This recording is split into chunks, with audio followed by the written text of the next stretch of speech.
Welcome to another week of the Educators Roundtable. My name is Karen Gray. I'm the founder of MK Results LLC, where we focus on promoting cultural diversity, equity, most of all. We want to ensure that we share our experiences tonight, and we are so happy that you're with us.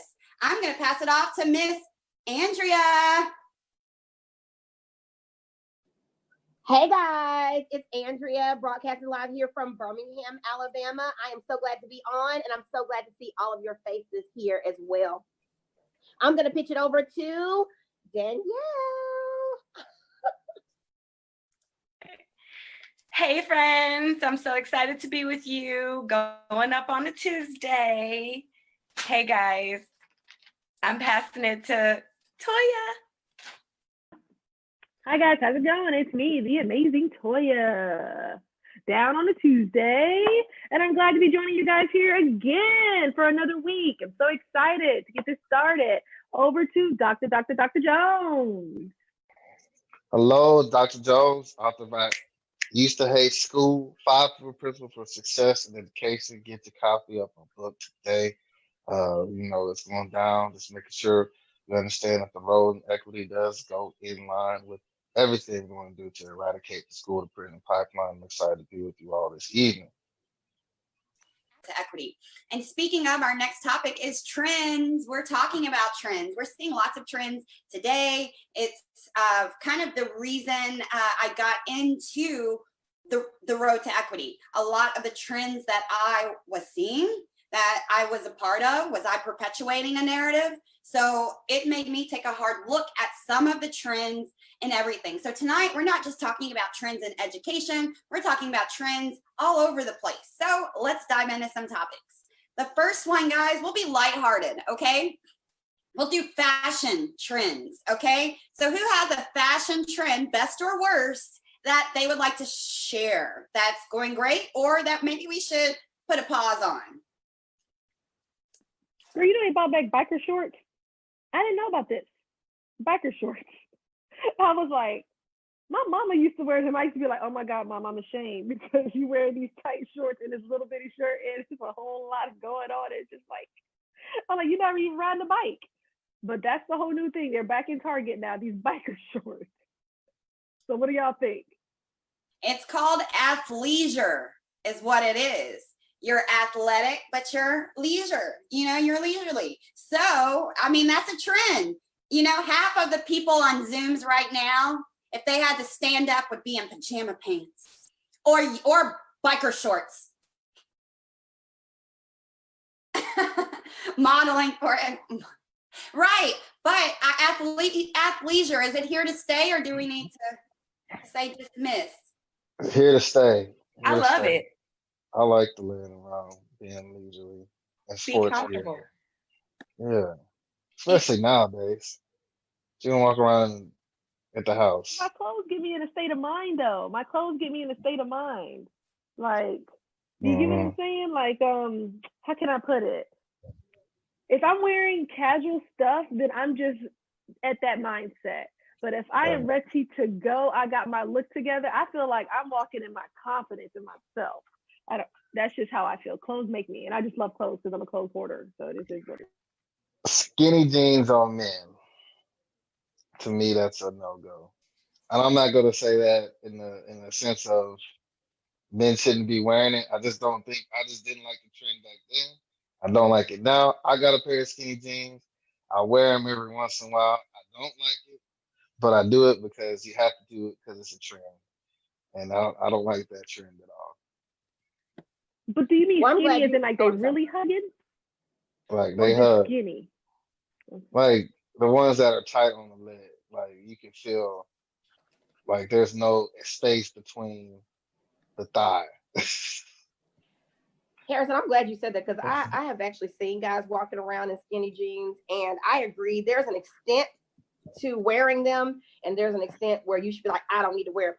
When you're walking around and your legs have to stay really stiff, like you really can't move them, and you're like, your legs are more like, because they're too tight. I'm like, I like that look. But I'm glad you brought up jeans, because I'm going to tell you something. I don't really like the high waist jeans, the ones that come up really high. And maybe it's because my stomach is not like completely flat yet. Maybe that's why.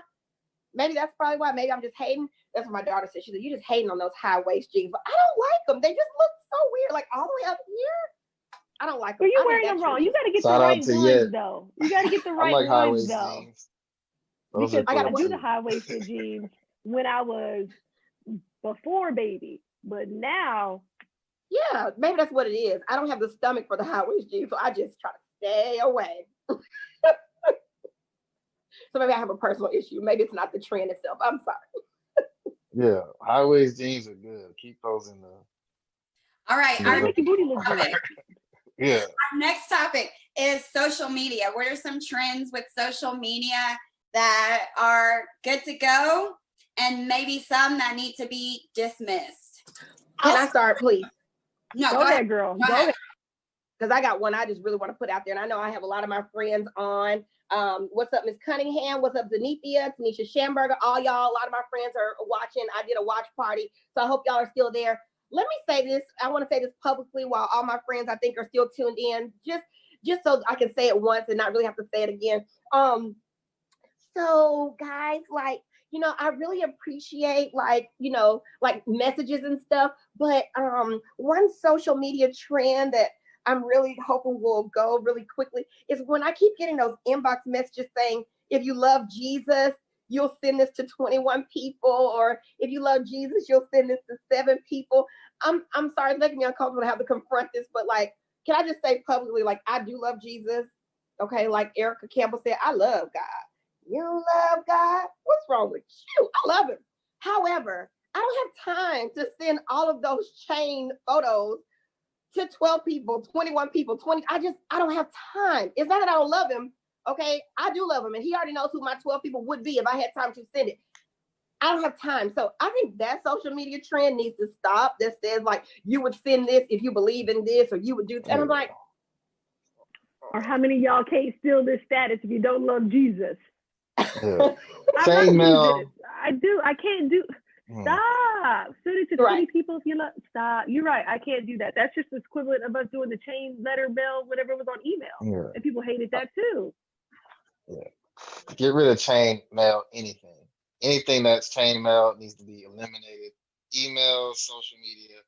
I don't do them. I will never do them. If Jesus knows I love him without me having to send it out to 40 people. Jesus loves a I little. feel like I'm strong in children. my own right that I don't need to send that and be like, oh my gosh, maybe this didn't happen in my life because I didn't send that email from 1997. Oh my gosh. Danielle loves memes. I like memes. I love memes. They're Memes hilarious. Here to stay. Yes, we need more. But I like to send them behind the scenes because I don't like people to know what I think is hilarious. Laughter. You need to laugh. Everybody needs to laugh Yeah. a little bit sometimes. And we hope that you're laughing at the right things that you should be laughing at. I would like to become a meme one day. You know, like the lady with the glasses with the pink jacket on where she's staring out into space. You know what I'm saying? Like she's world famous now. Like everybody's posting her all over the globe. And you could become like Michael Jordan crying face. Like if you become a meme, like you're like basically a celebrity. So memes are Harrison, do dope. something. I'll hook it up. I got a meme generator. It's hard because So do nobody's a funny walking around face. with the Figure it out. camera. I got you. I got Nobody you, has a boo. I camera got around you. me when I'm in meme mode. I need a meme picture taker. You don't leave out the house, you said. So how are we gonna follow you around? I don't know. That's hey. I don't like. That's for off the camera. 1 second. One thing. Filter. Please. The filters. Yes, the filters. I was gonna say that. I was like, can you please stop? I don't know what you look like. Like I feel like you are not comfortable in your own skin because you have the Insta makeup and it puts the makeup on you. I don't even know who you are. It contours your face completely. I really don't know who you are. I really don't. I'm against filters as well. They're often misleading and they lead to lots of catfishes. We need to get rid of those. They need to be done. Like unless they're like creative, like Avengers, like the Avengers filter, I like that. But like if it's something like fake eyes with like glowing skin with your hair back, like, that's too much. That's not even you already got makeup on. We already don't know what you look like. And now you got all these dang flies, hearts flying around your face. And then like, well, send me a picture. Well, it's all these dang hearts all over your face. I'm like, send me a picture. Well, it's lips, all these big dogs, like duck lips on your mouth. I'm like, just send me a picture. Like, it's like annoying. I wish it would just go away. Just don't use filters when you're talking to somebody. Like, if you're talking to somebody, use filters. Fine. But if you don't know somebody, you should. Is it safe to say you got burned a couple times? They didn't look No, like how they were no. supposed to look It's in front of just your face? like I get tired of people sending me pictures with filters. It makes no sense. See, I kind of like the filters though. Like I actually told Mariah that I wanted to download Snapchat just to get some filters. Cause some days, I know, right? Cause some days I don't have my makeup on. And so some days I want a little extra help. But here's what I would say about that, Harrison. At least let there be balance. Meaning, don't let all your pictures have a filter on it, because then yes, you're right. We don't get to see the real you. Use the filters sparingly, not all the time. And even I hope my daughter's watching. Even Mariah, she does like what you were talking about, where the filter has like, I don't know, it's like stickers or something on her face. And I asked her, why is this attractive? Like, what is cool about this? She's like, everyone does it. I'm like, right, but I'm trying to figure out why. Like, I can't even see you, like you just said. And I'm like, it's just so distracting. So I say yes to filters, but not all the time. Let's be balanced. Danielle. And another trend is be you. In 2020, instead of the filters, just be yourself. Put yourself out there. Be you. This is the best time for you to be who you are and who you want to be. This is the best time to live your truth. No, I've noticed a lot over the last few weeks or whatever, like more and more people are getting on live and more people are expressing themselves and more people are talking and working out and encouraging other people. And so, like you said, being you and helping other people and embracing that social media presence for good, that's a trend I like to keep going too. I I just love want it. it to be a psychological barrier, because people will think that they cannot walk out into this world without a filter. You see what I'm saying? Especially during this time where we have to stay behind the computers or at home. They hide behind this whole facade and everything is so filtered. Everybody wears makeup, I get that. I'm talking about the filters that really change your face. So, I and you follow. look at that person in person, you're like, girl, you don't look like that. But even talking Oh. about filters, I wrote down filters, but I want to take it even metaphorically, okay? Because a lot of people wear filters online and they sometimes are very different in person. So, like Danielle said, we want people to be who they are. I don't want to sit around and think people don't want to see someone who looks like my son not live, but can tolerate me. I have a problem with that. I have a huge problem with that. And I think now it's those filters that it's challenged. There's lots of challenges on Facebook, but they're challenges. There's no action once the challenge is done. Okay. So we can do all these ice things and all these things, but now we have an issue that we're confronted with that not only impacts us, but impacts every person in America. And now we have to start removing the filter. And it's not to say you can say whatever you want, but it's a way to say that, you know what, I'm going to shed some of these allegiances, alliances, and these thoughts that, even some of the friends that I thought were my friends, but truly, have a filter on around me. I want them to shed that because I don't want to be filtered anymore. You know what I mean? And so I think with social media, the challenges with no action, the advocacy with no action, all of those things need to stop. If you want to post something about it, also do the work behind it. If you want to talk about diversity, inclusion, equity, and seeing a change, then do something about it, whether that's purchasing The Road to Equity and giving it to your friends so that you can have a book study that's not about books that you normally read, but about something that challenges your beliefs. All right, but you have to continue to have those conversations and start saying, where can I donate to a worthy cause? It's not enough to call your friends and say, who look like you, and talk about this. Call your friends who don't look like you and say, how are you doing? What can I do? How can I learn more? Or don't make me do the work for you, because I've been working hard all my life, baby. Okay. and trying to combat this, and silently at many times, because I didn't have a voice to speak out, I was put in circumstances where I was alone. But now it's a chance for, we're looking for allies to work with us to be on the side of change. And that means that I'm gonna do my part. And I know everyone else who is on the screen and listening and tuning in will do their part. But we also need to hold other people accountable and say, meet us halfway. You've got to do your work, because there's work to do on one end and there's work to do on the other end. There's work to do on all sides. So with that, let's go to education as the next trend. What are some trends in education? Good, bad, and different? Kick us off, Danielle. Kick us off, girl. Well, I would say I noticed a trend, like there's more boys in the classroom than there are girls. And that's been a trend like since I've been in education. There's just been a huge amount of more boys than girls. So that's my, anybody else have any trends? Is that a trend, Danielle, or does that just happen? Because I can say the opposite. Like I had several classes. I don't know how Alabama is. Yeah. I mean, I just know every year there is a large amount of boys in everyone's classroom, like as far as like early childhood.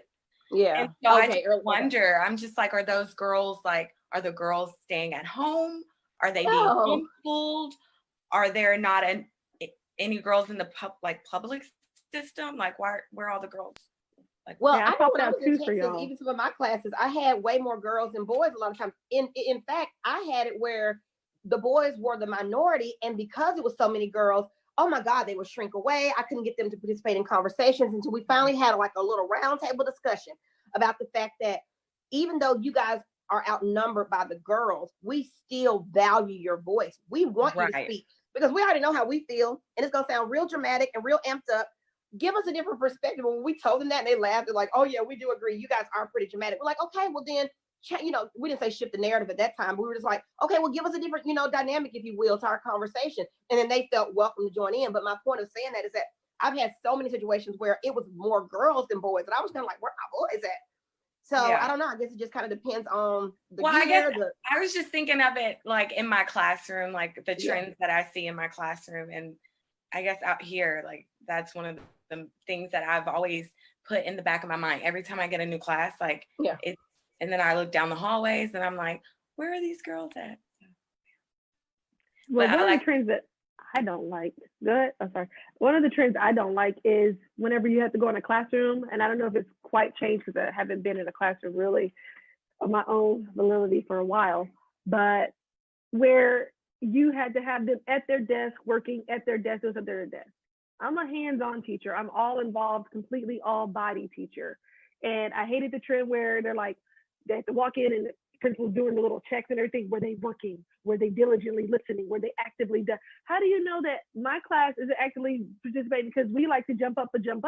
I like to teach with music. I like to teach my math with music. I like to teach history, and I like everybody to be enthralled in the history. Like each of the kids play a role. Hey, you're a colonist today. You're this person today. Hey, you're gonna do this. You're gonna sell this person this. Like, I'm always like want my classroom to be active, and I hated when they're like, I don't feel like your kids are under control.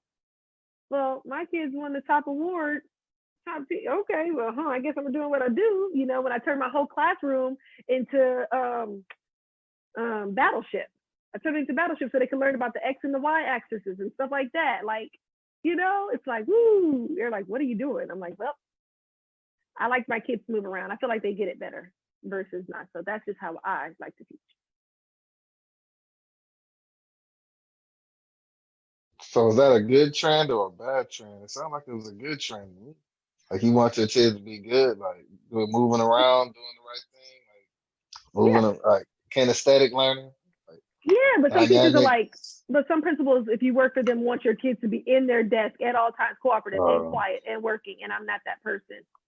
That's what I was saying. I like the other way versus that way. I like this trend that we're doing right now. This blended, like I like blended learning, like the blended learning that we're doing right now. How it's Zooms, and we're doing, every school is doing online classes, and they're still having that one-on-one interface at some one or every teacher. You know, and I've always said like years ago that blended learning is the future. Like when I was a, I'm not talking, you know, when I was a principal in Corpus, I was trying to get smart boards for every teacher, one-to-one learning, like blended learning was the move, the way that we're going. So it's encouraging to see that campuses are actually, and this is a bad situation, but it's encouraging to see that campuses are being forced in that direction because it's going to open up more opportunities for project-based learning, more opportunities for students to actually impact things worldwide and have better relationships with the kids. People are like, well, how you have better relationships with the kids if you ain't in the classroom? Well, most of the time you have your kids, you only talk to them when they're in the classroom. But now you have social media, you have your Google Classroom, you have Eat Me Out, like your chat room, your discussion boards, all these ways to continuously talk to your kids 24 hours a day. And we never had that. I was in school. I never talked to my teachers outside of the classroom in high school. So I mean, this is a different world now. It's gonna be a lot more teachers having to pay a lot more attention to teachers, school students because of blended learning. In some Eric, cases. I think that's a good point because look at how close our kiddos feel to people that they've never met by way of social media. Like my daughter calls all these people her friends that are actually her digital friends, right? She feels very close to them through social media and through this digital outlet that she uses. And I'm saying that to say this. I believe that what you said is important because it's pushed us away from this traditional way of doing school. You know, we thought that was the only way. And now we've been forced to entertain the fact that kids can still learn and they can do it, I would say, from the comfort of their own home, but digitally. And it's forcing teachers to really go beyond their comfort zone. Because if you can build rapport with a student digitally, then you've done a really good job. And it can be done because, again, how does my daughter feel like her social media friends are her friends and she feels like so close to them and she's never met some of them? So obviously they've done a good job somehow of really linking up, connecting. They found some commonalities and they feel close because of that. And it's like, can you hear me, Toy? You're muted. Sorry, you froze for a second there. So I thought it was me, so I had to move. Oh. No, I'm just saying, like, I think that it's going to force teachers to really work hard at building good relationships with their students. And we have social media as our testimonial, as our example, our exemplars. My professor said it can be done. You know, you can maintain connections and be close to people even digitally. It can be done because our kids do it every day through social media. So I'm piggybacking off what you're saying here. Has anybody else seen all these teacher influencers that are like on Instagram and TikTok and YouTube that are posting like their entire lessons and years of like content like every single day for their kids and like getting all these followers? Like that to me is like the wave. Like teachers as influencers, because you're gonna draw on the attention of your students. They're always gonna be wanting to comment on your videos. They're gonna say stuff to you, but you have to kind of brand yourself and all those things. But I've seen it like all over. Like I think they have it on teachers at Instagram, teachers at TikTok. I don't know if there's too many on Facebook, but that influencer, because we got to get the kids' attention some way, and I think that is one way to do it for becoming an influencer that they watch every single day. Absolutely. And technology, social media, I mean, we're virtually on this call. Who knows what that would have looked like pre-corona, you know, if we would have been meeting up in person or, you know, things like that. So when we talk about the online virtual learning, one thing that is less of, I don't have no referrals in my office. You know what I mean? So but like you said, if children are able to connect with people, we have to figure out a way to do that, but even do it better and stronger because of the digital divide. So that is something too. And I think I was talking with Danielle about this. One trend in education is if you see something uncomfortable, speak up, ask why. You know, a trend is that we sometimes like to be quiet. And then when people come, we like to be like, let me shine this up. Let me shine this up. People are coming today. Got to make everything look great. When in reality, we need to have authentic conversations and start saying, hey, I need this. This isn't working here. I'm walking down the hallway and I see 15 out of the 17 kids in there are all African American and look like me. I got a problem. What's going on? You need to start having conversations to break those trends. So one trend that I think we can all agree on is the pipeline of prison, that we have to start addressing a lot of this. And I know Dr. Jones can speak on this. This is something that he studied, his work, and also just something that he talks a lot about in I Used to Hate School. So in doing so, I'm going to say that is a trend I think we can all agree that needs to stop. Which one? To the pipeline of prison with our African American children, girl. Oh, girl, I'm sorry. I thought we were still talking about the classroom virtual thing, because I was like, I don't agree. I like to be in person. Girl, you my kid, you right up in the front, girl. I need you to put your in your zone. We don't want our kids to Interruptions. be You know what going to happens? jail. I got a handicap. I'll repeat it again because I love you, girl. I love you. All right. But really, that is something I think we really need to address and have an honest conversation. And that should make us feel uncomfortable if we walk by a hallway and see that. That should make us not feel to normalize that behavior. I was talking to Toya and about Black Lives Matter and just the extent of it all. And I'm not going to go into all the detail about talking about it. But I was like, the school to prison pipeline, eradicating that should go directly in line with the things that Black Lives Matter means. Black Lives Matter should now, they should be saying the school to prison pipeline is another form of oppression and another form of just, keeping our students from succeeding that look like us, Black and brown students. And so I think with the things that we're talking about, with changing the world and looking at a different perspective with blended learning and getting rid of the school to prison pipeline, that matters too.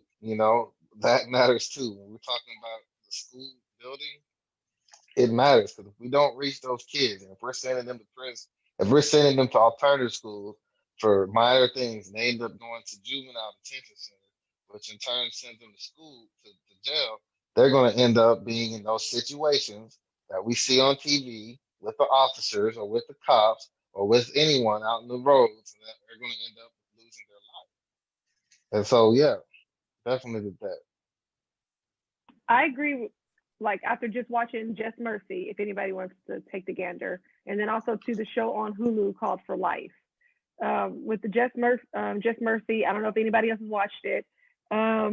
It's on for free now on Amazon. Warner Brothers has released it, and it kind of like, if you don't have any idea of what you're saying, is like listening to some of those cases, how they were saying that they were like, I was just going down the street, I was just this and this and this, and they just said, hey, we're pinning the crime on you. That's how it goes, just because of who they were in the South. And then For Life, he was nowhere near, any evidence was not against him, but he became his own attorney, in jail to get himself out. But first of all, he was working on other people's cases, and he had to get the favor of the, I guess you call them foremans or whatever you want to call them, that's at the prison.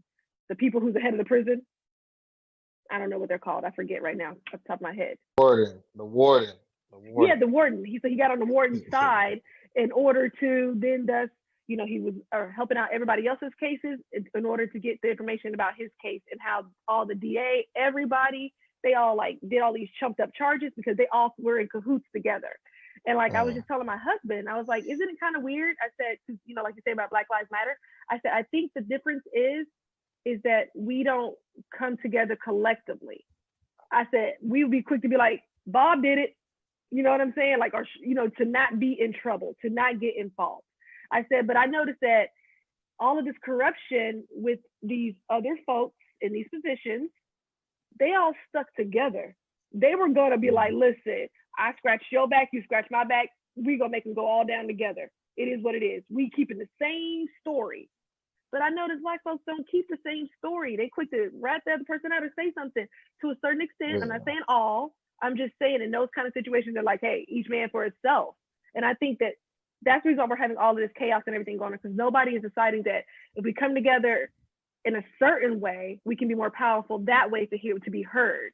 So then it's, I don't know. Well, the difference is when people make those relationships and they're not, and that in that form that you're speaking of. Like people form those relationships. A lot of times when people are trying to do something together, trying to work with something, when you see the first sign of adversity, people just bail out on it. They're like, "Oh, we can't deal with that person. He did this wrong, or he showed up and he accidentally cussed. We have very little tolerance as far as what we would take from people, as far as character or integrity or those type of things. When the other people that you were speaking of, they're okay if somebody lies and gets away with it. They're all right if somebody would send a kid to jail without with no reason, because they'll back each other up, because once you scratch their back, they'll scratch theirs. So they have a higher tolerance for less moral things. And so what we come to do is, when we're dealing with situations, like immediately, we'll count out, like I always say this with Kamala Harris, literally a senator in the United States of America, like a female senator, a black female senator, and that's going to run for president. And we demolished her campaign because she was putting black people in jail for marijuana. It's like, well, yeah, because it was illegal there, but we demolished her for one thing. We assassinated her character. And like, I mean, how many different things we found about Joe Biden? You know what I'm saying? Like, how many different negatives we have on him? But we go for Joe Biden 2020. We give him all these excuses. That's how we do. We let him keep going, even though we just don't tolerate misbehavior from us, but we'll tolerate misbehavior from And that's how it the is in the others, classroom. the I ones want that are missing. teachers that look like us, teachers that know like us, to understand that these young kids in the classroom, whether it be African American males, so don't be the pipeline to prison, is that we did take them under our wing too, that we hold each other accountable in our schools together to collectively say, hey, how can we work on this? How can we fix this? How can we make a change? How can we do a difference? And not just see one thing and just dismiss them and instantly. Instead, we need to be compounding too, fighting the good fight for them to have that same type of education, to have the same type of, gosh, I'm blowing my brain right now, the opportunity that everyone has. Yeah, giving them the same opportunity by being that. Absolutely. And I think too, that ties back. Part of what she's saying is why we don't speak up is sometimes is because we know that we won't have the support. So sometimes in the professional world, it's better to remain quiet or like not put it on you, because most of the time I felt this pressure before. If something goes wrong, who are they blaming? Just me. You know what I mean? And so having that when you walk in is this systemic kind of unspoken thing. You know what I mean? And maybe it wouldn't be that way if there was a conversation, or if there was people that created a safe space to say we're a collective, we're all in this together. You know what I mean? But again, the same thing with drumline, one voice, one band. That's what we need as far as, and with the movement, you know what I mean? I can't let you mess that one up. It's one band, one sound. I mean, I feel you. We can't go. And I feel bad because I'm up here shaking my head, going, girl, yep. like, right? Watch it either. The band, I can't let That's you because go. You were in it, Andrea. You were in it. You were like, listen, I'm going to have your back, girl. Toya just said we don't have each other's back. One band, one sound. It's one band, one sound. Yeah. It'd be the people like you, Harrison. It'd be the people like you. Look, I can't let her go on. I'm sorry. I appreciate you. Thank you. Thank you. Thank you. And even with, if you guys, I text you all, if you have not watched the platform, and to any viewers that have not watched the platform, it's available on Netflix, but it really has a deep meaning in it that really looks at the capitalist society. It looks at how everyone is set up. And it starts off, there are 3 kinds of people in the world. It says, and it is a foreign movie, but it has a great message that says, there are those at the top, those at the bottom, and those who fall. And it talks about how people at the top, they're comfortable. They don't want to disrupt change because that will disrupt their benefits, disrupt what they have, what they're reaping, you know? And instead, it's a great movie. Just watch it, and it's something that we can talk about next Tuesday But in due diligence, I just wanted to mention that, but I challenge you all, like we said, if you're not sure where to start, what to do, start looking up and doing the research, watching some of the movies that people are posting and saying, hey, check out Just Mercy. Warner Brothers released it for free for people to watch. The world sees that the trend is now to be awakened, to fight for injustice. That's a trend that we can all get down with, because that's something that impacts every human life, that impacts every household, and it's also impacting the leadership and how we need to model for our posterity. You know, as a history teacher, my heart is breaking. As a Black woman, my heart is breaking. As a Black mother, check on your friends. We are not okay right now. And trust me, we carry ourselves very well, that you may not know what I'm going through or what I've been at work before. Were some days that have experienced, but we are really taught to put on that filter at work, and we want to be unfiltered. And what we mean by unfiltered is to have a seat at the table where our voices are heard, where our experiences are valued. And that's what all this conversation is about. Every Tuesday, every Sunday, every time we talk, it's what the reason this book was written, to start a conversation. I used to hate school. It was also the reason The Road to Equity was written, because of the trends that we were seeing in education, the things that we had to confront within ourselves. It became so glaringly apparent that we had to act, that we had to do something. So that's why we formed MK Results LLC, to be barrier breakers on the road to equity. We thank you for tuning in on a Tuesday. To everyone that tuned in and supported, we thank you. Continue to be a barrier breaker on the road to equity. In 2 days, the book comes out. 2 days, the book comes out. Super excited. We'll be on Facebook Live Thursday at 7 o'clock. It's Gemini season, baby. Get ready. All right. So on that note, we're going to say thank you, good night, and we will see you all next week on the Educators Roundtable on a Tuesday. On a Tuesday. Bye, guys. There we go. See you later.